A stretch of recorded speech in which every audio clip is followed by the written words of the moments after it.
Bonjour, donc aujourd'hui nous allons vous présenter notre compte-rendu de DP sur l'étude de la fréquence d'un diapason. Donc nous avons utilisé un diapason dont la fréquence annoncée par le constructeur était de 440 Hz. Pour mesurer cette fréquence, nous avons procédé de trois manières différentes. Tout d'abord, nous avons effectué une mesure directe, puis nous avons effectué une mesure par décalage de fréquence, et enfin nous avons fini avec une mesure par battement. La mesure directe consiste en un enregistrement de la fréquence directement par le biais d'un micro et en analysant ce signal sur Lattice Pro. Donc pour cela, nous avons utilisé un temps d'expérience de 30 millisecondes et nous avons utilisé 2000 points sur Lattice Pro. Nous avons ensuite modélisé le signal par une fonction, la fonction S de t, et nous avons effectué un fit sur Python qui nous a permis d'extraire la fréquence de cette fonction, qui est donc ici f, et qui est égale à 440,27 Hz, avec une précision de 0,01 Hz.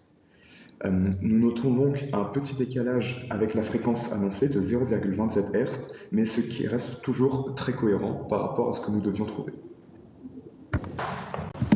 Nous avons ensuite procédé à une mesure par décalage en fréquence de la fréquence de résonance, et nous allons notamment nous intéresser au facteur de qualité du diapason. Pour cela, après 10 secondes environ après avoir frappé le diapason, celui-ci s'éteint peu à peu, ce qui nous donne à peu près un ordre de grandeur du facteur de qualité comme de 440 fois les 10 secondes, soit environ 4000 pour le facteur de qualité. Alors maintenant, on va utiliser un GPS pour venir multiplier une fréquence délivrée par le GBF de 10 Hz avec la fréquence du diapason en sortie et amplifiée par le micro.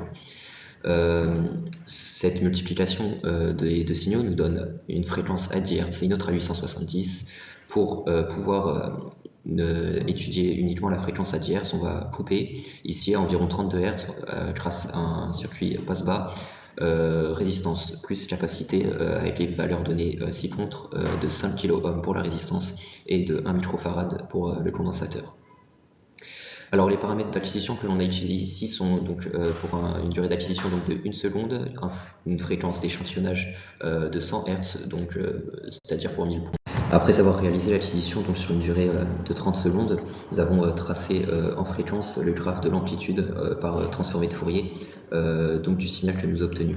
Nous avons ainsi obtenu une fréquence de résonance aux alentours des 10 Hz, à quoi nous nous attendions, avec ici une incertitude de plus ou moins 0,02 Hz.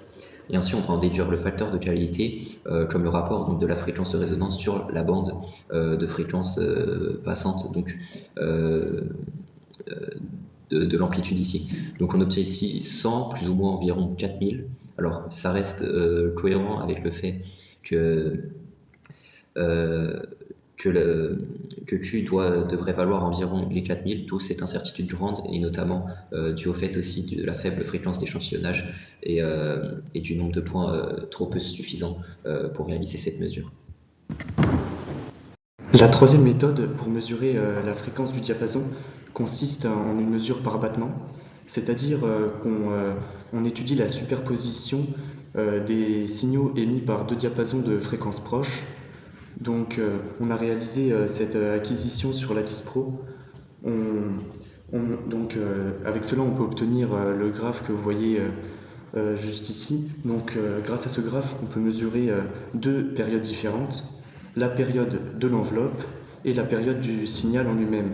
Donc ces deux périodes nous mènent à une fréquence enveloppe nommée f bat qui correspond à la fréquence du diapason dont nous cherchons fréquence moins celle de l'autre diapason qui est égale à 2,38 plus ou moins 0,1 Hz et la fréquence du signal en lui-même qui correspond à la somme des deux signaux, la somme des fréquences des deux signaux divisée par 2 et qui est égale à 438,81 plus ou moins 0,01 Hz. Donc ainsi on peut déterminer les deux fréquences des diapasons. Donc ça nous donne une fréquence f1 qui correspond à celle du deuxième diapason qui ne nous intéresse pas vraiment, qui est de 437,62 plus ou moins 0,1 Hz, et celle du diapason d'intérêt qui est de 440,00 plus ou moins 0,01 Hz. Pour réaliser Cette acquisition, nous avons pris une période de temps de 2 secondes, une fréquence d'échantillonnage de 2000 Hz et un nombre de points de 20 000. Donc, pour finir, nous allons vérifier la cohérence de nos résultats. Donc, cela par une mesure d'écart relatif. Donc, nous avons calculé les écarts relatifs de chaque méthode par rapport à la valeur théorique, comme vous pouvez le voir dans la troisième colonne du tableau. Donc, cette colonne nous montre que les méthodes 2 et 3 fournissent un résultat qui est très cohérent avec la valeur attendue. Et la méthode 1 est quant à elle un peu plus écartée. Donc on pourrait se demander pourquoi. Cette incertitude sur la méthode 1 vient du fait du temps d'acquisition qui était faible.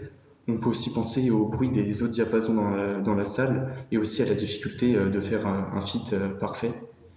Donc nous avons également calculé les écarts relatifs des méthodes entre elles, donc, ce qui nous permet de conforter le bilan exprimé avec l'écart relatif avec la valeur théorique.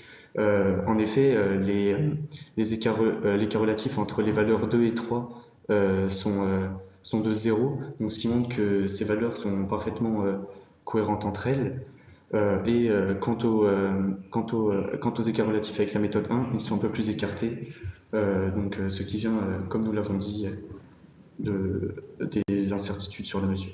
Merci de nous avoir écoutés, bonne journée.